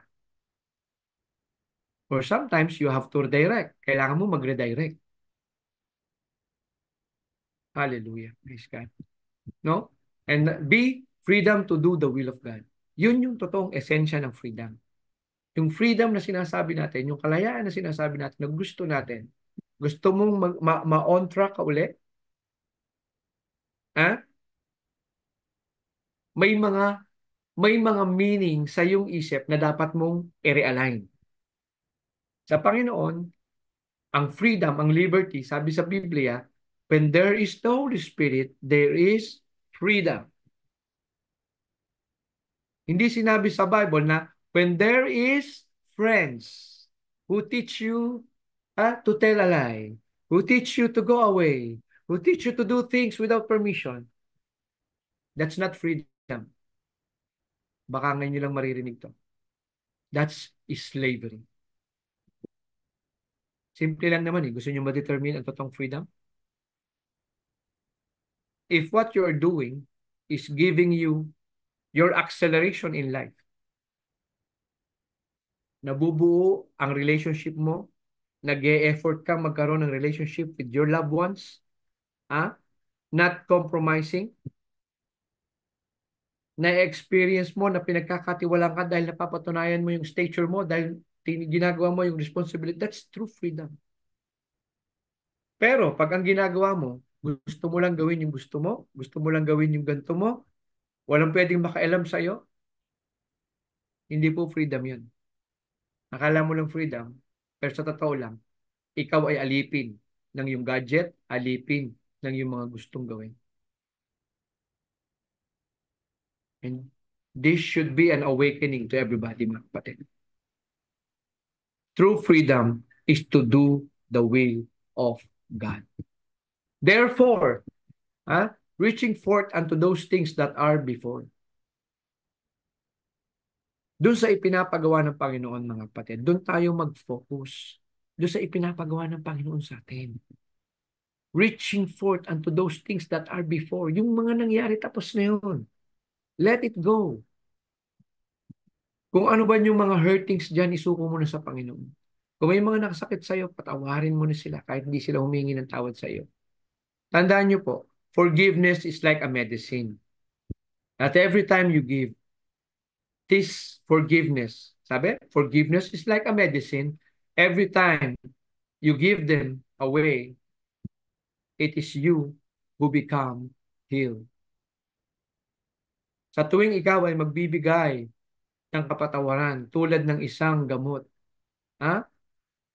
ikaw daw po ang gumagaling. Ang puso mo daw yung gumagaling. Nawawala yung kabigatan sa iyong pagpapatawad. Hallelujah. Praise the Lord. Amen. Sabi dito, dahil lang po your readiness to be back on track. Kung mapapansin nyo, yung be, nilagyan ko ng ganyan, hyphen. Ang ibig sabihin po ng be is that you build the inner man in you. You build the being, not the having. Dati may nabasa po akong book ng college, to have or to be. Meaning, magkaroon ka o maging ka. Pili ka. Kaabangers ka diles. At sabi ng Panginoon, you have to be. Kailangan munang magkaroon ng maayos na puso.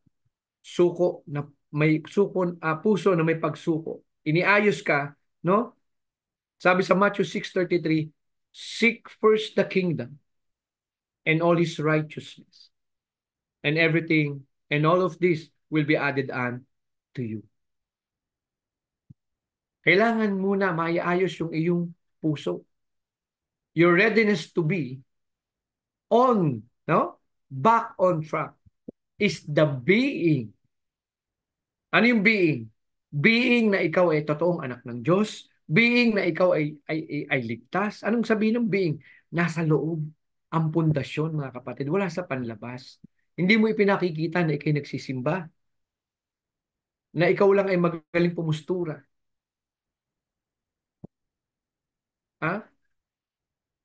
Na ipinapakita mo na ikaw ay doon na magaling kang umawit. Pero sa totoo lang, meron kang ginagawa sa likod. Hindi po yun yung being. Ang hinahanap natin dito, yung Christ-likeness. Yung being ni Christ na dapat makita po sa ating pamumuhay. Your readiness, your readiness to be back on track is the being you are ready. Katunayan na ikaw ay handa na bumalik doon sa ipinapagawa sa iyo. Sabi, kailangan daw ikaw ay handa na na hayaan, meron kang hahayaang tao na magsalita sa iyong buhay. You are ready to let someone to speak unto your life. Kailangan talaga yan, kapatid. Siguro nagtatanong kayo, Pastor, bakit kailangan may magsasalita sa aking buhay? Because man have blind spots. May mga blind spot tayo sa buhay na hindi natin nakikita. Kaya kailangan po ng mga tao, may taong nagsasalita sa ating buhay.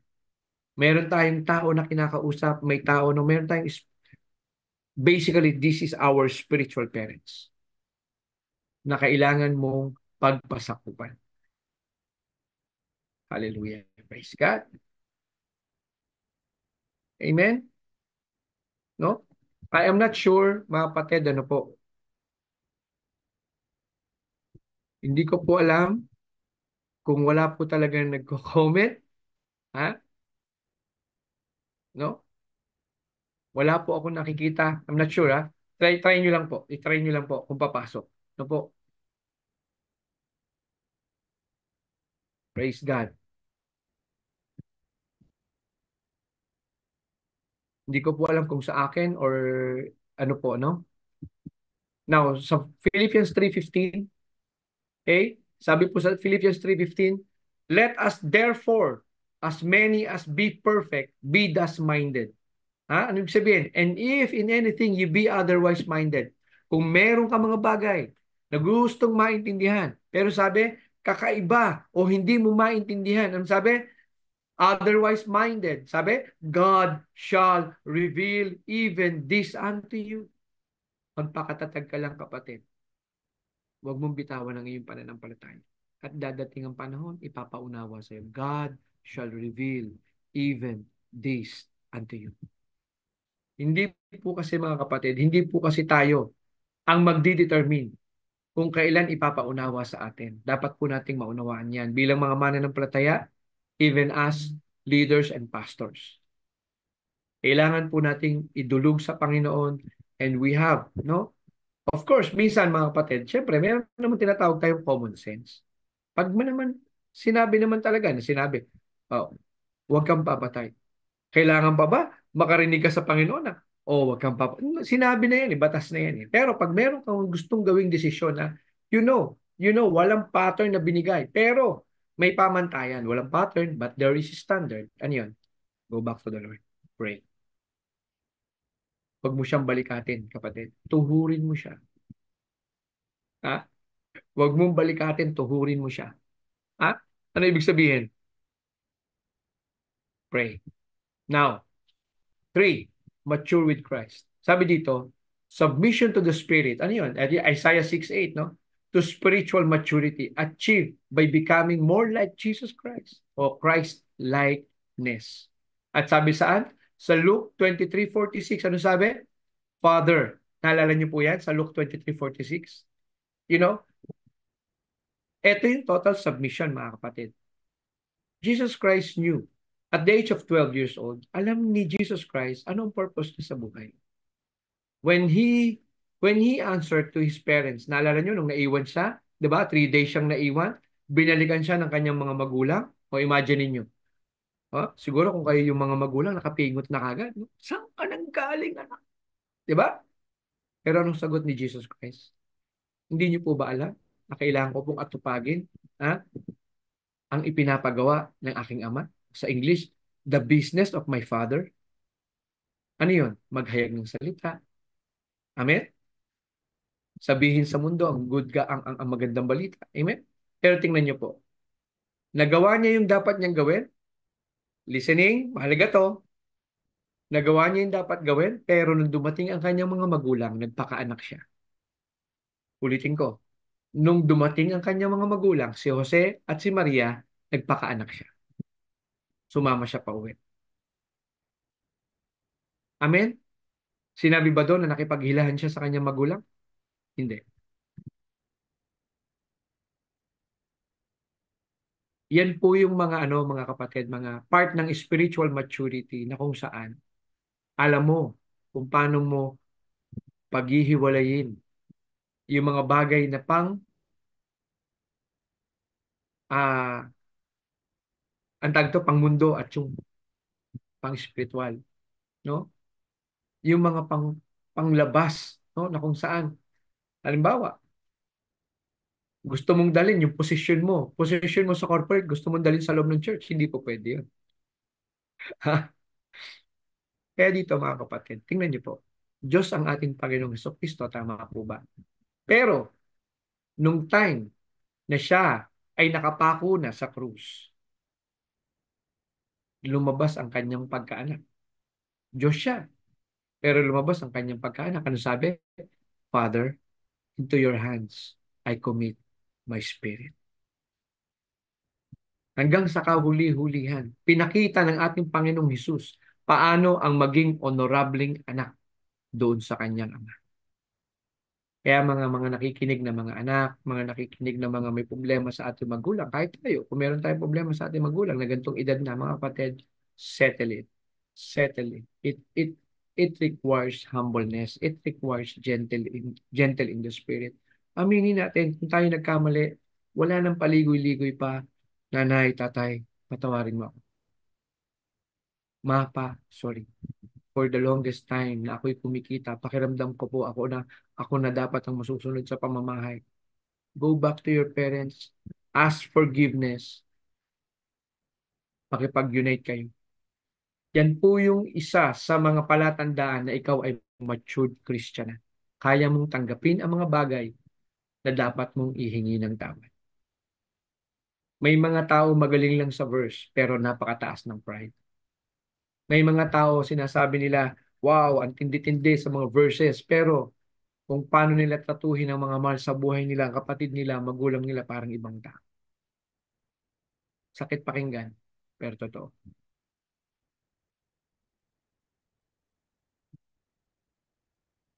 Sabi dito sa letter B, through God's revelation, no? I-equip ka, isha-sharpen ang iyong mga spiritual senses.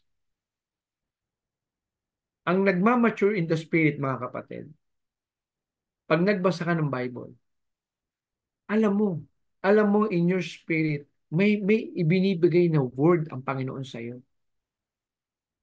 Okay. Sa mga nakakapakinig, di po ba meron po sa atin, naranasan natin na yung pag nagbasa ka ng Bible, parang wala lang, binasa mo lang, pero nagtatanong ka sa isip mo, ano pong ibig sabihin nun, Pastor?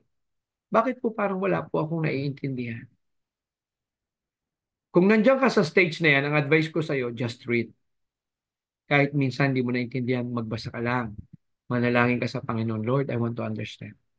Kaya nga po kung minsan, no, hindi pala minsan, ang ina-advise po natin sa mga bago nagbabasa ng Bible, unahin niyo po yung Gospel, no? Matthew, Mark, John, Luke.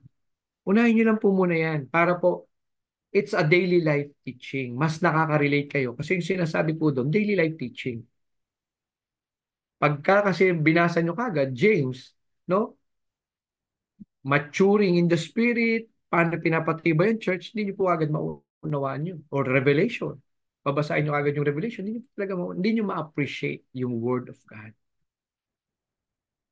No po. Kaya dyan nyo makikita na kailangan po may nag-a-advise sa atin, meron po tayong pinakikinggang nagsasalita sa buhay natin. Kasi kahit ang Biblia po, pag hindi nyo po siya nagamit ng tama, hindi po tayo nagabayan, hindi po talaga natin maintindihan.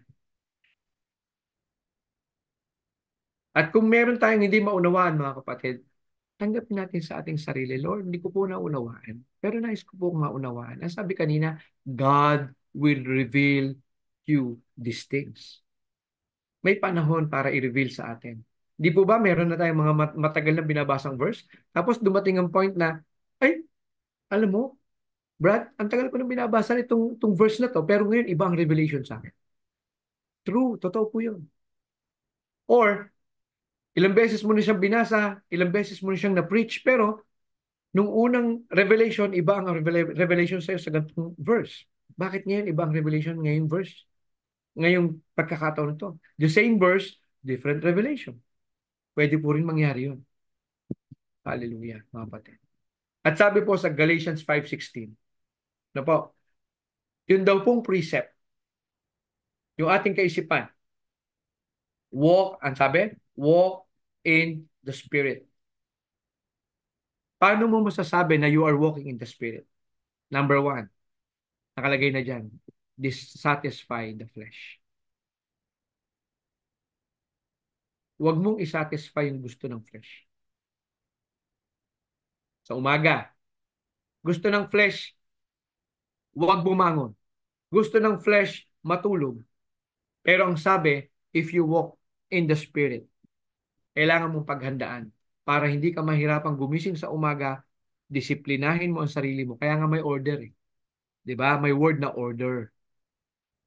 Alam mo na may devotion every morning 4:30.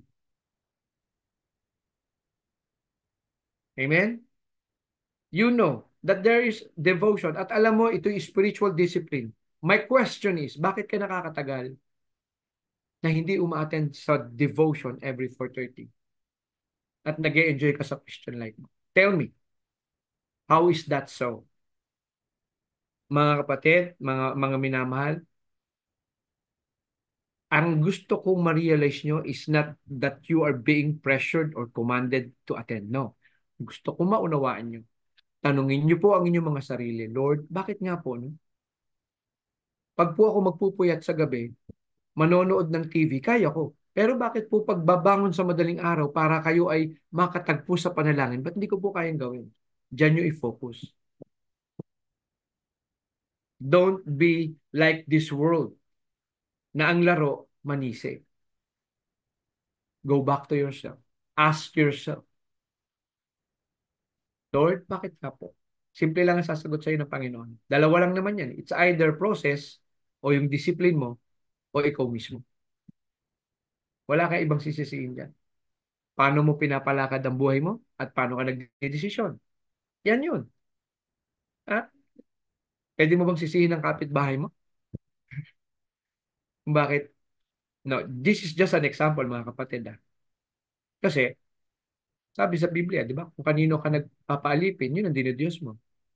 Pero bakit sa TV kaya mong paalipin hanggang alauna ng umaga? Pero paggising sa umaga, hindi mo kayang gawin. So, kanino ka talaga sino talaga ang Diyos mo? You have to know that. Ha? You have to dissatisfy the flesh. Disiplinahin mo ang sarili mong matulog ng maaga para makagising ka sa umaga. Amen? Dissatisfy the flesh. It is equal to enabling of the Holy Spirit. John 14:26.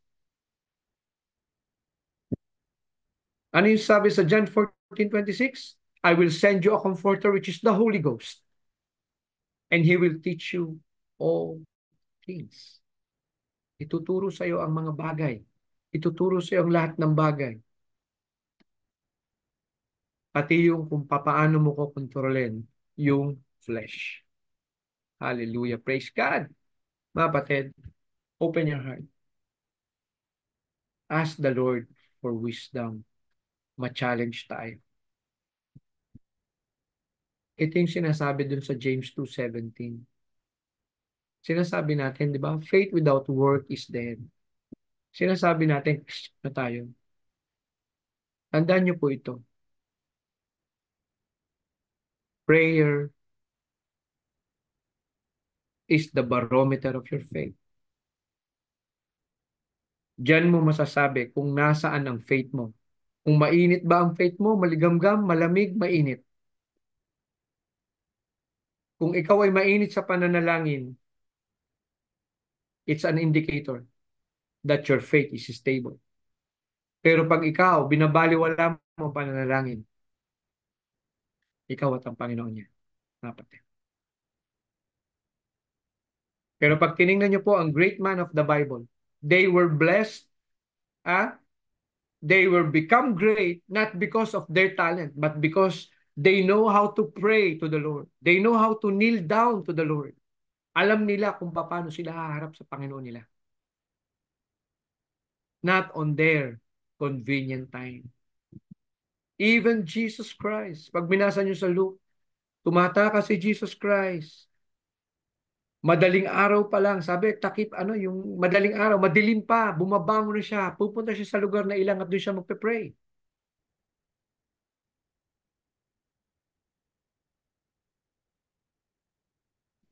Are we maturing? Totoo ba na nagmamature tayo mga kapatid? Hallelujah. Sabi dito, tingnan mo ha, Philippians 3:16. Nevertheless, whereto we have already attained. Ano ang ano? Anong sabi? Let us walk by the same rule. Let us mind the same thing. Sabi sa Bible, panghawakan mo yung rule. The same rule. Sabi sa Bible, wag mong ilipat ang palatandaang bato. In short, don't change the standard. Wag mong baguhin yung standard na sinet ng Panginoon. Bagkos, walk by the same rule and let us mind the same thing.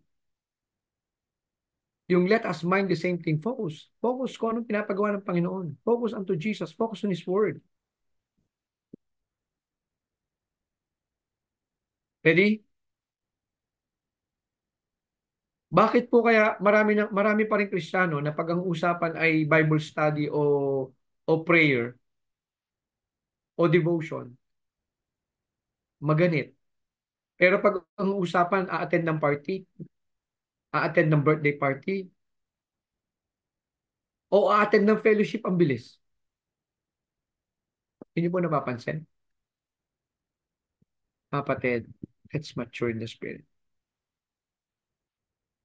Wala po talaga mag-push niyan. Ikaw at ang Panginoon. Ikaw yan, kapatid.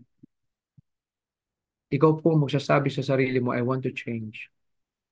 I want to level up, Pastor. Ikaw yan. Talk to your pastor. Po? And number 4, if you walk with Christ, you die to yourself, diyan mo maiintindihan mga kapatid na pinuproseso ka ng Panginoon. Not only that you are being processed as a leader, you are being processed, maaaring ikaw ay pinuproseso, maging pastor, maging leader, but you are being processed to be sanctified with Christ. And ibig sabihin ng be sanctified is that diyan mo mararanasan mga kapatid, mga minamahal, mawawalan ka ng kaibigan kasi doon sumusunod ka sa Panginoon. Hindi ka na makaka-attend doon sa weekly gimmick nyo. Hindi ka na makaka-attend doon sa mga bigla-biglang tawagan na get-together nyo. Why? Because you are being set apart. And being set apart, yun yung time na ikaw ay pinupurify ng Panginoon. Kino-consecrate ng Panginoon. You are being set aside for sacred use. Nililinis ka, hinahasa ka, pinapatalas ka dahil may paggagamitan sa iyo. Sanctification is not just for sanctification. Sanctification is a process for you to be used sharply, accurately, with impact. That's why you are being sanctified. Inihiwalay yung iyong lust of the flesh sa iyong pag-iisip. Tinuturuan kang kontrolin ang iyong laman until such time na hindi mo na siya kailangan kontrolin dahil ang iyong appetite, ang iyong leniency ay nandun na sa spiritual things. Normal na lang sa'yo, lifestyle mo na lang. Lifestyle mo na. Hindi mo na lifestyle yung worldly lifestyle na dati mong ginagawa. Amen? Being consistent to what we learn. Hold on to it. Practice it. Keep it. No? Sabi sa 2 Timothy 3:7, wag daw po kayong, no? 2 Timothy 3:7, I think, no? It's ever learning but has not come to the knowledge of the truth. Amen po ba? Ha? Dali lang ha? Para sigurado. Praise the Lord. Amen?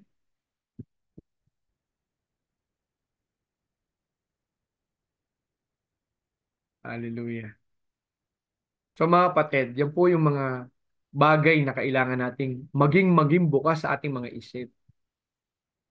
Na pag narinig niyo yung word na sanctify with Christ, hindi lang po yung gagawin kang holy. Pastor, baka maging santo. Hindi po yun, mga kapatid. Sanctification is the process na kung saan, diyan mo ngayon matetest nasaan yung maturity mo. Kasi talagang i-hold ang mga pansarili mong kagustuhan. Amen? I-hold yung mga pansarili mong kagustuhan. Tatanggalin. Unti-unting yung appetite mo ay mapapalipat dun sa appetite ng kung ano ang meron ang Diyos. Amen? Sabi sa 2 Timothy 3:7, tama, always learning and never able to come to the knowledge of the truth. Marami sa atin, natututo lang talaga. Ang sakit, masakit pakinggan ha. Natututo lang po tayo ng salita ng Panginoon. Pero yung malalim na kahulugan, ayaw nating gawin. Amen? Yung malalim na kahulugan, ayaw nating gawin. Hallelujah. Praise the Lord. Woo! I think I can finish this, no? Ayan. Oh, sorry. Sorry. B. So, nabanggit na natin to kanina, no? The die to self daily, no? Sa 1 Corinthians 15:31. Walking in the Spirit, no? If you said you walk in the Spirit, you live by the Spirit, you also walk in the Spirit. The abiding to the vine, no? Sa John 15:5, no? I am the vine, you are the branches, sabi ng Panginoon. We are sanctified. The bearing of the fruit, no? Galatians 5:22. Natukong totoo. Ito yung palatandaan kasi mga kapatid. Na talaga bang ikaw ay sa Panginoon na dapat namumunga ka. Pag ikaw ay mananampalataya, sinabi mo sa sarili mo mananampalataya ka, pero 1 taon, 2 taon ka na, ang gusto mo lang umattend, maupo every Sunday, you have to ask yourself, talaga bang ligtas ako? Kasi kung ikaw ay totoong ligtas, hindi mo matatagalan. Yung sinasabi ng banal na spirito. Ano yung sinasabi ng banal na spirito? Ha? Teach all nation. Baptize them by the Holy Spirit, no? By the name of the Father, of the Son, of the Holy Spirit. Pero bakit ka nakakatagal na walang ginagawa na sinasabi mo, ikay Christian? May inconsistency. Hallelujah. Amen? So, ito na po yung conclusion, mga kapatid. Na po. Back on track. We are restored not just to be restored. Nagkasakit ka, pinagaling ka. Nung pinagaling ka, komportable ka na na magaling ka na. Hindi. Babalik ka dun sa ipinapagawa ng Panginoon. Amen? You have to be back on track. At sabi dyan, you have to walk with Christ. You have to zero in with Christ. You have to mature with Christ. And you have to be sanctified with Christ. Conclusion. Hallelujah. Praise the Lord.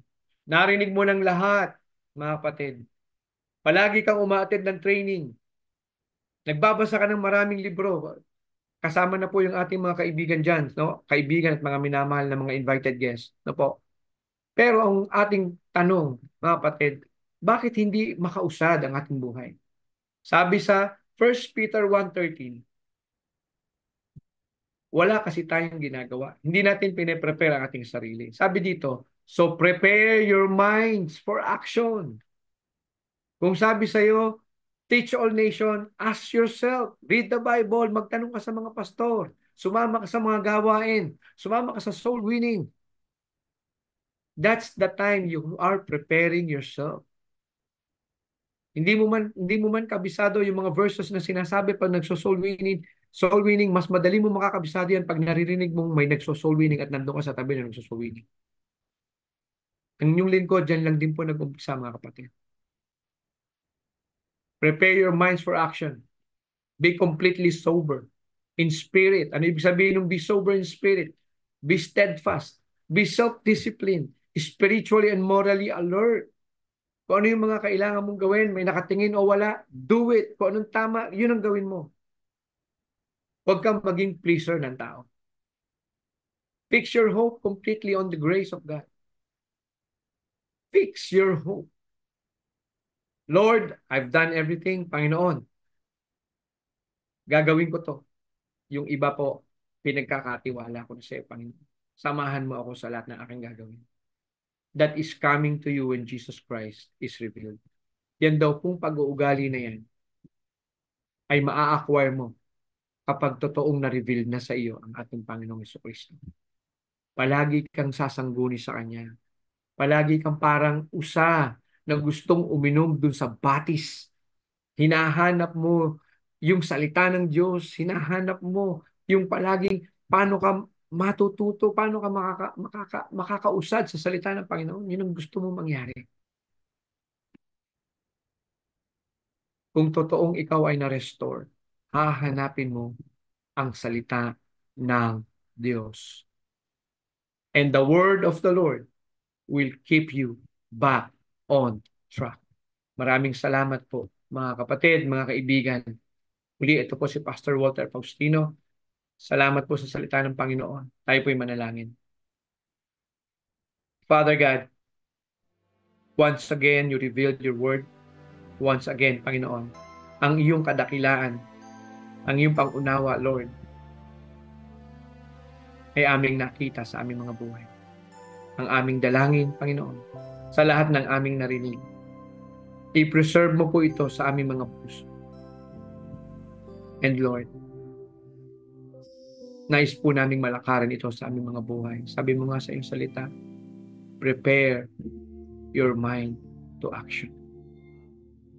Alam namin, Panginoon, kami ay nirestore mo for a certain purpose. At sa hapong ito, let this purpose be rekindled sa puso ng aming po mga kapatid, sa puso ng aming mga bisita. Nakita nila ang naisin mo at ang layunin mo sa kanilang mga buhay. Lord, ikaw ang aming Diyos. Ikaw ang aming hari at tagapagligtas, Panginoon. Patawarin mo po kami sa aming mga kasalanan. Hayag man ito o hindi. Aming hinihingi ng kapatawaran, Lord, ang lahat ng aming mga kasalanan mula nang kami magkaisip magpahanggang ngayon. At amin pong hinahayag sa hapong ito, Lord, patawarin mo po kami. Patawarin mo po kami sa lahat ng aming kasalanan.